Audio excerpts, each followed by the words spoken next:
Hey guys, tonight we're diving into a story that begins with a photograph, faded edges, silver, halide scars, and three stiff figures posed in front of the Ashdown Mill at Harper's Ford, Tennessee.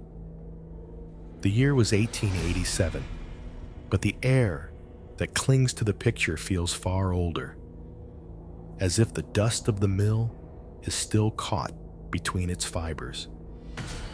You might think you're just looking at another relic of child labor, another trio of forgotten faces. But when you lean in, you see something that should not be there. And you might not survive this. Before you dive deeper into this chilling truth, consider hitting like and subscribing, but only if you truly enjoy what I do here. Drop a comment with the time and place you're watching, so I know you're still out there. And we'll dive into tonight's journey together. The camera's flash had barely dimmed when the first scream carried through the mill's brick walls. Workers rushed, hands raw with lint burns, to find a girl's body pinned against the spinning frame, her hair pulled through the gears as if swallowed by something mechanical yet hungry. Cotton dust glowed in the lamplight like snow, and when they pulled her free, her throat was cinched by threads that looked deliberately knotted. No one asked questions out loud, but everyone felt them burning. Who could have tied those knots in the seconds before the machine ate her? Who would dare mark a child for death in a place already cursed by its own noise? The photo was meant to be a moment stolen from labor, but now it survives as evidence. Three girls, too, would be buried before their voices broke. One would outlive them, but never shake the suspicion that survival itself had been chosen for her. And you, standing before the image more than a century later, can almost hear the echo of that scream stitched into every shadow of the print. You step deeper into Harper's Ford, Tennessee, a river town that pretended to be alive but pulsed only because the Ashdown Mill demanded it. The streets were coated in a fine white film that never washed away, as if the town itself were being suffocated one particle at a time.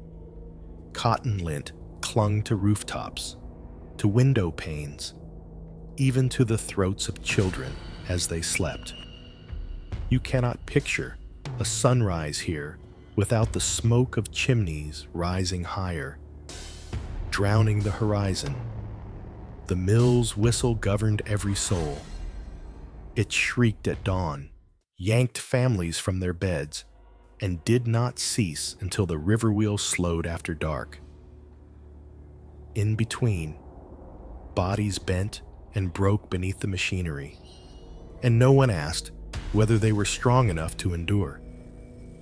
Men labored on the looms. Women cleaned the frames, and children were forced into the gaps, their small fingers pried into service. It was not a suggestion. It was survival. The overseer Wade Huxley enforced this rhythm with ledger and whip alike.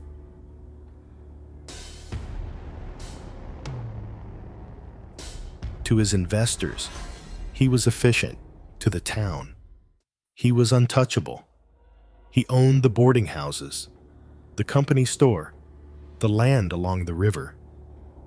Every penny earned by a worker bled back into his hands. The debts piled higher than the stacks of cotton, and families who dreamed of leaving found themselves shackled by numbers written in his neat, cruel script. You imagine your own name there, shaved years older, stamped with a wage that barely bought a loaf of bread. This was the fate of the Turner sisters. Leda May was only 9 when Huxley pressed her into service. Her signature on the ledger was barely legible. the pencil wobbling in her tiny hand, as though she already sensed what it meant. Her life was no longer her own. Cora, 13, had entered the mill a year earlier. She was quick to learn the silence that kept her alive, the silence when supervisors struck children for slowing, the silence when gears shredded cloth and nearly caught skin, the silence when someone collapsed at the looms and was carried out under a sheet. And then there was Juniper, a girl of 12 with no parents left to claim her. Her mother had succumbed to the coughing sickness that everyone in Harper's Ford pretended was just a winter ailment. Her father vanished under a collapsed beam 2 summers earlier. She attached herself to the Turner sisters like a stray dog desperate for warmth. Working side by side, she called them sisters too, though the mill never respected such bonds. The photographer Ezra Calvert entered this world as an intruder. He came with his tripod, his glass plates, and his black cloth, tasked with capturing the efficiency of Ashdown Mill. The investors in distant cities did not want truth. They wanted images of modern industry. Ezra's job was to show children as industrious, not broken. But a lens cannot lie entirely, and what he caught in that frozen frame would outlast every lie Harper's Ford tried to tell itself. You picture the moment Ezra arranging 3 girls in front of the accounting office, where Huxley's ledgers were locked away. The air outside was only slightly less suffocating than inside, but to them, it must have felt like freedom. Their dresses were simple, their eyes sunken with fatigue. Ezra draped the black cloth, hid his own face, and released the shutter. In that fraction of a second, the weight of generations was trapped in silver nitrate, 3 children pressed into adulthood too soon.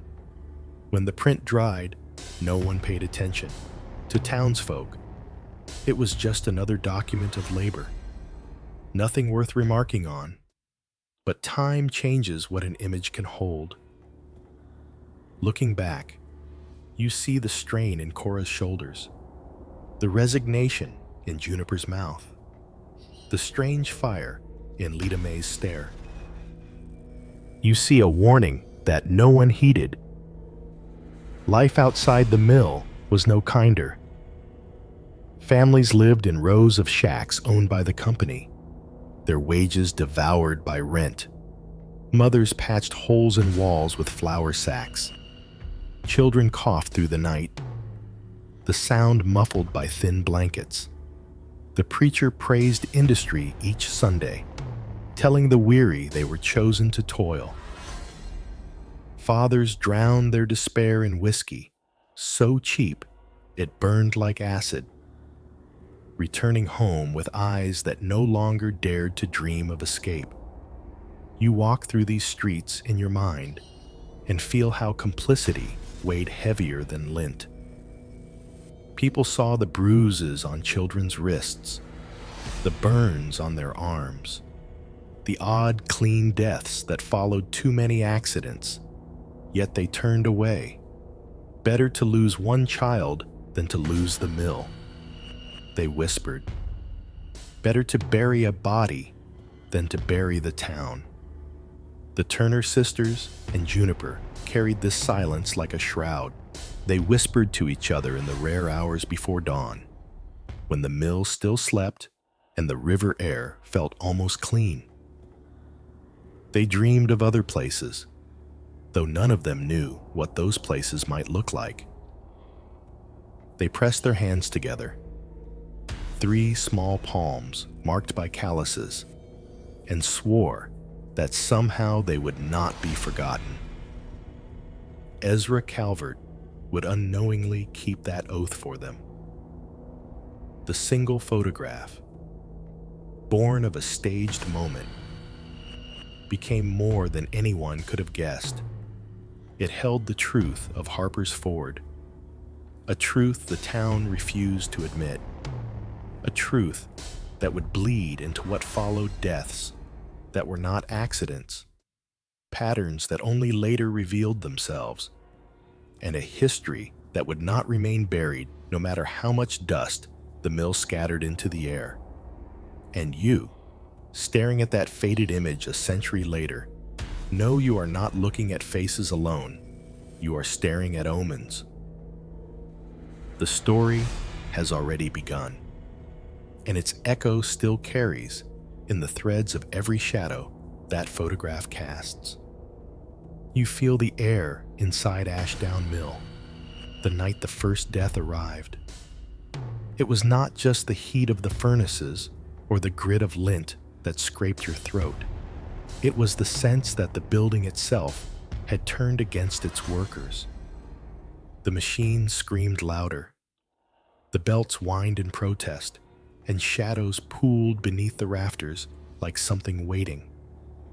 You imagine your own lungs tightening, already half filled with fibers, as you step into that place and hear the crack of something more than machinery. Cora Turner was the one who fell first. 13 years old, already stooped with exhaustion. She had learned how to slip beneath the carting machine to tug free tangled bales. She moved quickly, knowing that the overseers hated stoppages. On that night, the foreman's eyes were elsewhere, but someone had left the bleach vat open nearby, its chemical stench mingling with the sharp tang of steel. Cora reached into the gears, and in the next heartbeat, the machine swallowed her sleeve. The screams cut through the endless din. Workers turned, but what they saw was more than accident. Threads looped around her throat, knotted tightly as if guided by human hands. Cotton soaked in bleach burned her skin raw. When she was finally pulled free, her body was stiff, her lips blue, her neck encircled by threads wound in a spiral too neat, too deliberate. You see the way the others froze, eyes darting to one another, no one daring to say aloud what every mind screamed who tied the knots. The mill recorded it as operator error. Huxley wrote her name in the death ledger with a flick of his pen, barely pausing before moving to the next line. Yet whispers carried beyond the mill walls. Families spoke of curses, of debts repaid in blood. Some said Ezra Calvert's photograph had marked the girls, that something unseen had chosen them for sacrifice. Others muttered about Huxley himself, about how he collected insurance money for every life cut short, his pockets swelling each time a child was buried.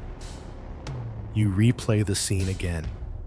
Cora's lifeless body stretched on the wooden floor, lint clinging to her lashes, the bleach leaving ghostly streaks across her skin. And still, in her stiffened fingers, a single thread remained clutched red, dyed, and foreign to the machine she worked. It was not supposed to be there. It was not part of her station. Someone had placed it, and someone had pulled it tight. The days after Cora's death were heavy with dread. Children glanced over shoulders, hands trembling when they reached for spools. Mothers begged to pull their daughters from the floor, but wages chained them to the machines.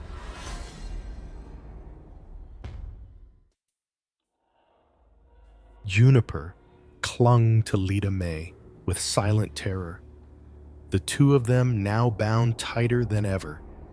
Lita's eyes hardened. She was 9, but grief made her look older.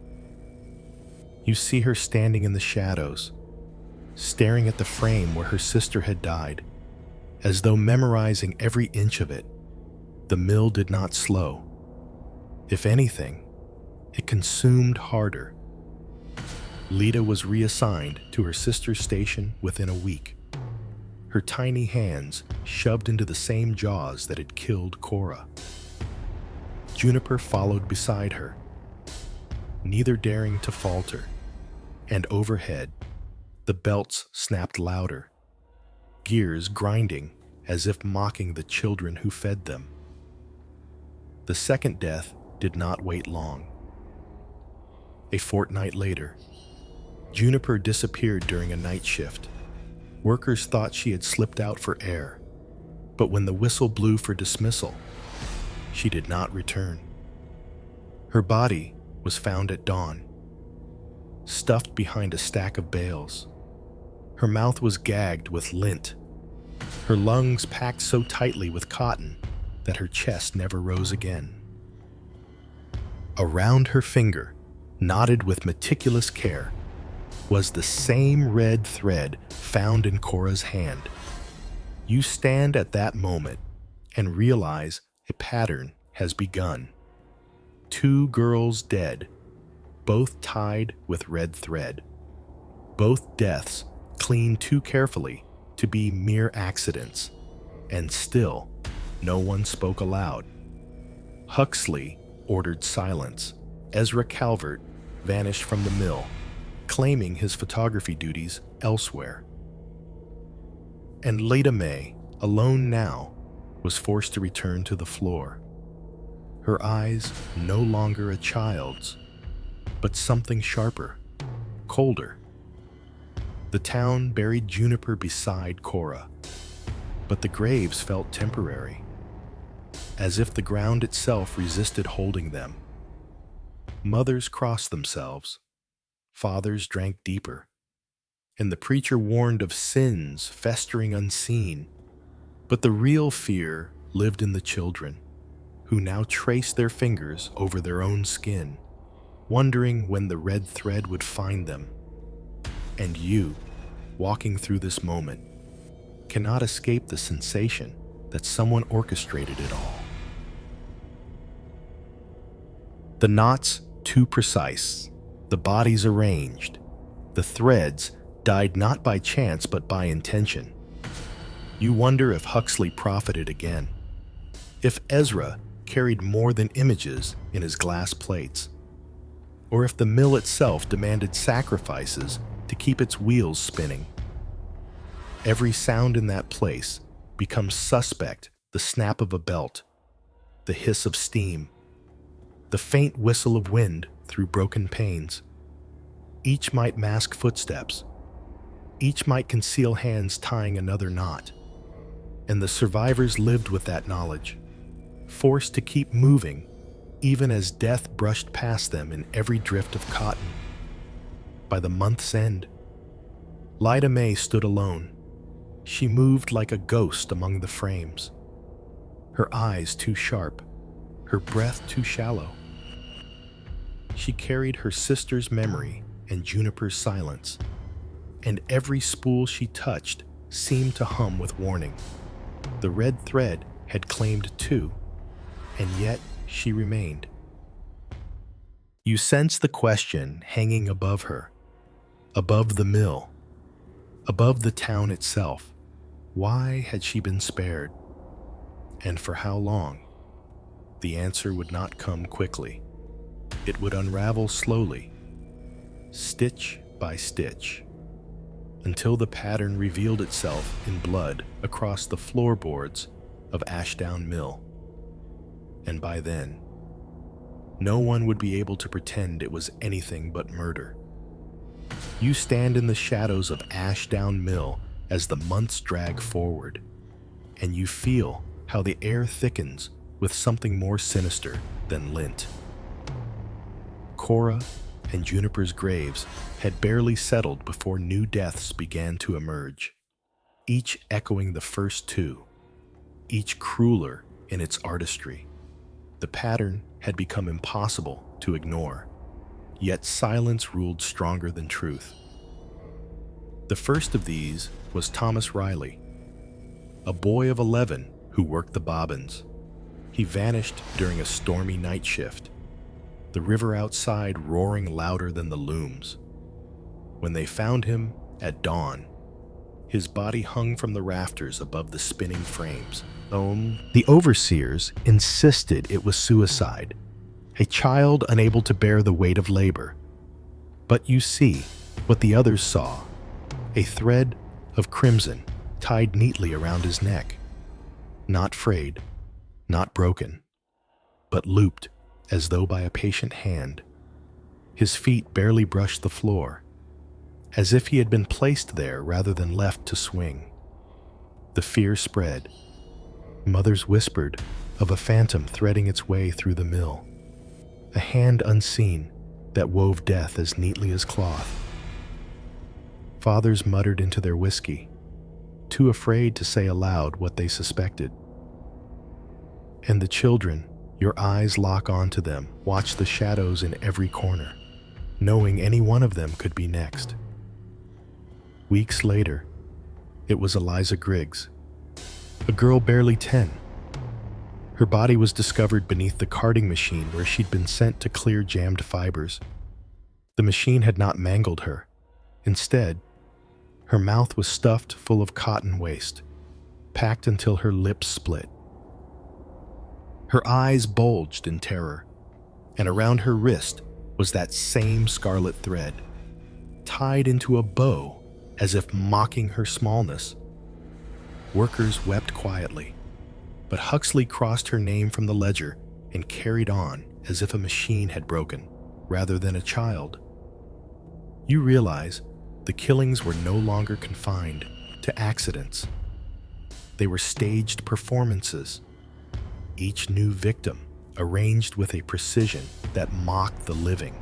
The overseers tried to suppress panic, but the pattern whispered through the town like sickness red thread. Suffocation, silence. By the third death that spring, even the preacher hesitated in his sermons. He spoke of trials and tribulations, of a God who tested the faithful, yet his hands shook and his eyes darted toward the mill's pews, as though afraid the phantom might be listening. No prayer could silence the rumor that Harper's Ford was cursed, or that someone within its borders had made a pact with death. You walk among the workers as their dread hardens into numbness. They speak less, they cough more, and they keep their children closer when possible. Yet still, the whistle calls them back, and still they march beneath the mill's brick archways, as if bound by invisible cords. Lyda May, youngest of them all, worked quietly now, her small hands tracing patterns in the dust. She had seen 3 friends buried in shallow graves, and yet she endured, her eyes sharp as flint. It was during a summer night when the killings escalated again. The mill was suffocatingly hot, lanterns sputtering in the thick air.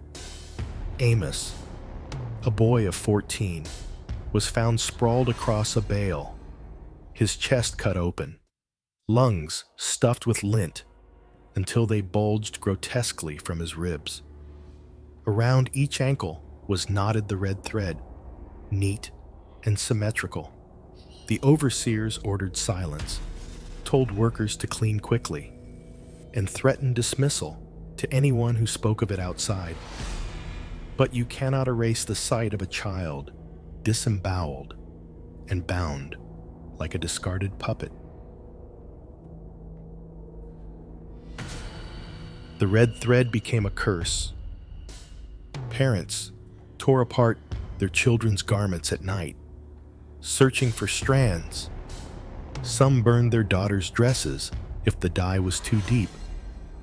But still, the thread returned, found wrapped around fingers, discovered knotted in hair, tangled inside shoes.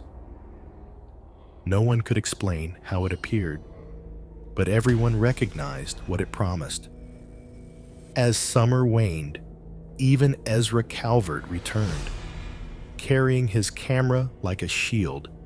He claimed he wanted to document labor again, but you sense his eyes darting toward the children, his lens hovering too long over the machines that had become altars of blood. Some whispered he was complicit, that his images fed the curse, or that he had bargained to preserve his own life by marking others. The town became a place of hushed dread. Candles burned late in windows. Watchers stood at corners. But the killings did not stop. They grew bolder, more grotesque. One evening, 2 children vanished together.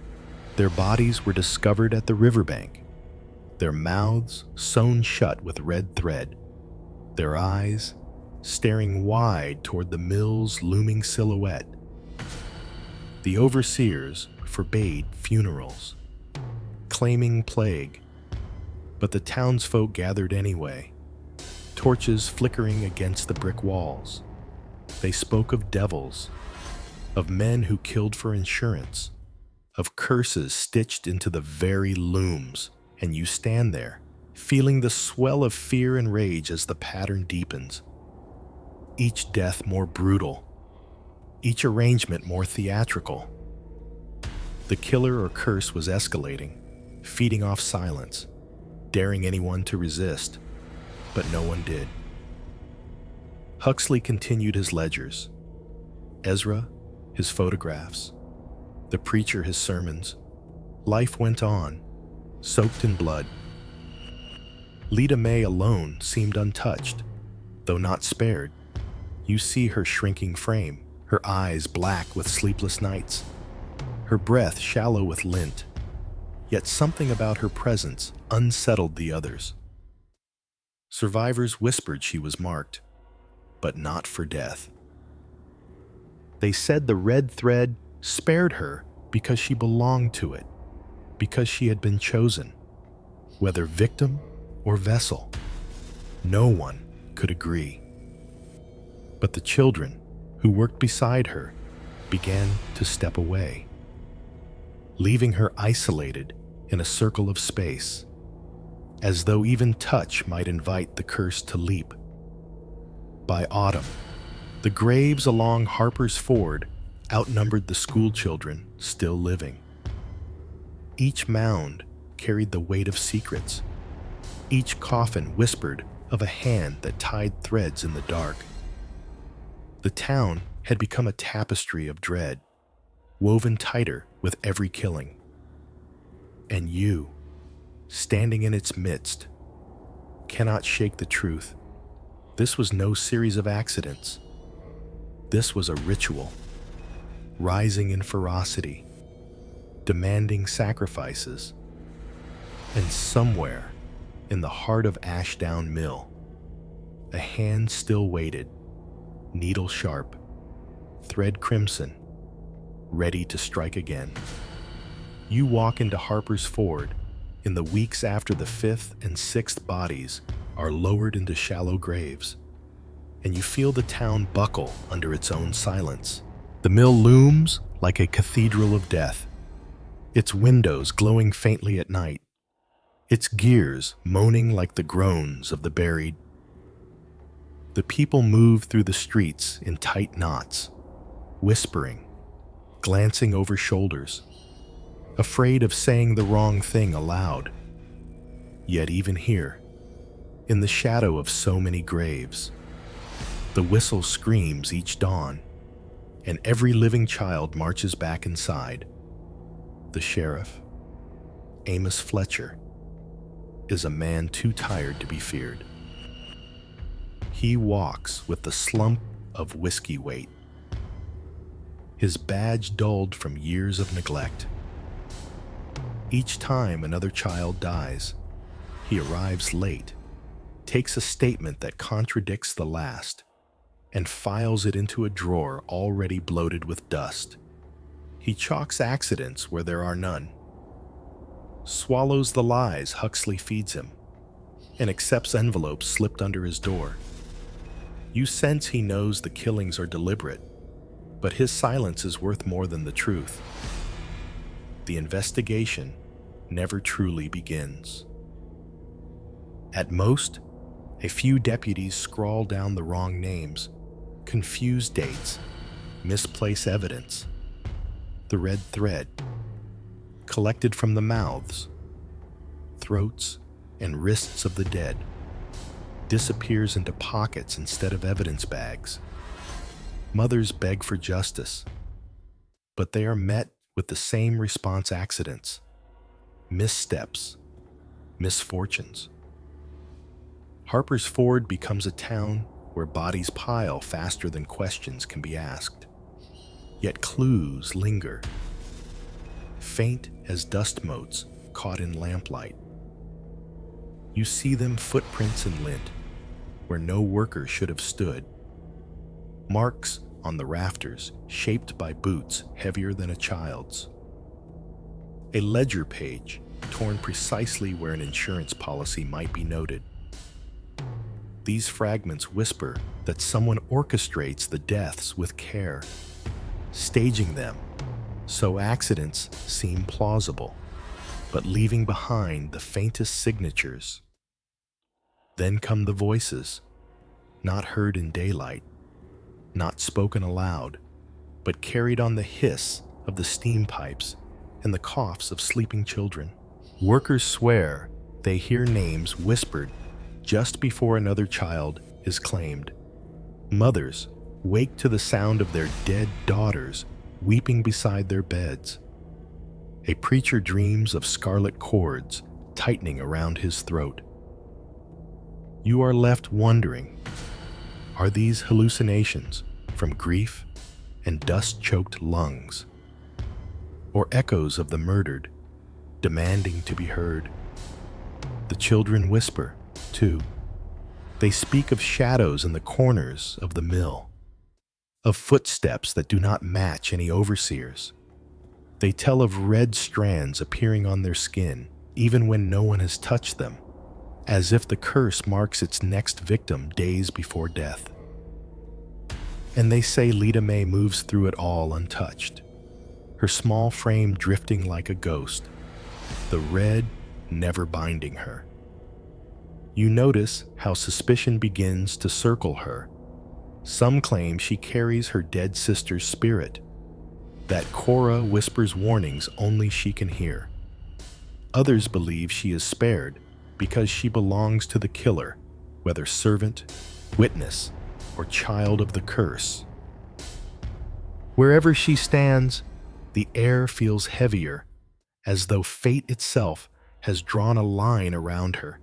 You cannot decide whether she is the last victim waiting to fall, or the reason the thread keeps winding.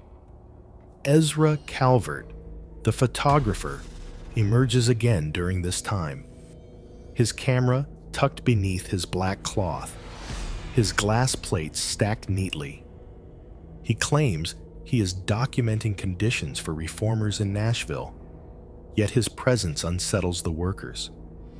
Every time his lens lingers on a child, that child grows pale, as if marked. You see the way he presses too close, how his fingers tremble when he develops the prints, how he mutters about shadows that should not appear. Some claim his photographs capture not just faces, but the very outline of the curse clinging to them. The town grows restless. A meeting is held in the chapel, lanterns flickering against warped wood. Mothers weep, fathers rage. The preacher begs for patience, yet the sheriff shrugs.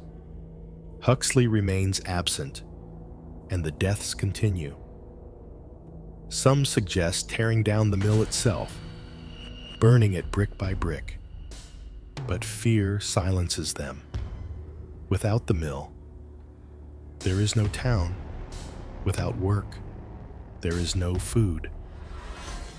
And so the gears turn, and more children are fed to the hunger beneath. One night, when fog swallows the river and the whistle moans low, another body is found. This time, the victim is not a child, but a grown spinner. Martha Lee, who had shouted too loudly about the curse during the chapel meeting. Her corpse is discovered sprawled across the accounting desk itself, the ledgers beneath her, soaked in blood. Red thread binds her wrists. Her eyes are sewn shut, and in her mouth lies a torn page, the insurance register, the names of children worth more dead than alive. You feel the chill run through your spine. The killings are not random. They are profit, policy, and punishment woven together. Still, the sheriff calls it suicide. Still, Huxley profits. Still, Ezra develops photographs that show children blurred by shadows that don't belong. And you, walking through this nightmare, know the investigation is no longer about justice. It is about survival. The surviving children begin to change. They move like ghosts, coughing through nights, eyes wide as if watching for the thread. They whisper of hearing Cora's voice, of Juniper's sobs in the rafters, of Amos Riley's boots pacing above them. Whether imagination or haunting, the line blurs. The mill has become not just a factory, but a mausoleum. Its walls absorbing screams, its floorboards soaking in grief. And in the center of it all stands Lita May. You see her eyes, too sharp for a child, tracing the machines with unnatural calm. She does not flinch when another body falls. She does not cry when red thread appears on a co-worker's wrist. She only watches, as though she knows the truth already and is waiting for everyone else to see. The investigation falters, the voices grow louder, and the thread winds tighter. The town of Harper's Ford has become a loom of death, weaving patterns no one dares name. And you, caught in the middle, cannot escape the question that grows heavier each night. Who holds the needle? And why does it always lead back to this cursed mill? You sift through the scraps of evidence-frayed threads, missing ledger pages, blurred photographs, and you begin to see a shape forming, a shape that the townsfolk refuse to admit. The deaths were not curses drifting from nowhere. They were deliberate acts, woven with purpose, calculated with precision. And as you step closer, the truth cuts sharper than the knives used to sever those crimson strands. The whispers about Wade Huxley grow louder. His pockets swell with each insurance payout.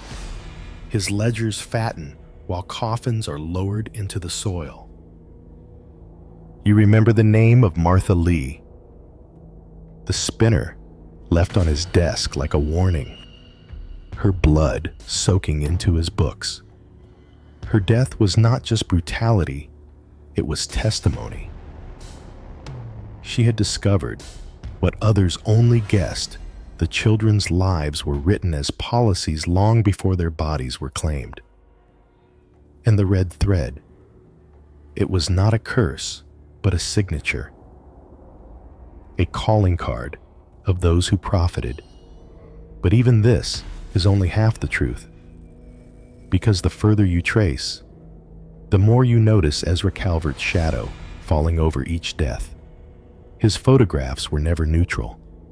Every child captured in his lens seemed to wither within weeks, as if the act of freezing their faces onto glass had marked them for the grave. His dark room became a place of whispers, of chemical vapors mixing with dread. You cannot shake. The thought was Ezra documenting murders, or helping orchestrate them. Then there is Lita May, the survivor, the one child untouched by the thread, spared again and again. You watch her move through the mill with the quiet patience of someone who understands more than she should. Her eyes linger on machines just before they malfunction. Her gaze settles on a worker, and days later, that worker is found dead. You wonder, does she warn the killer?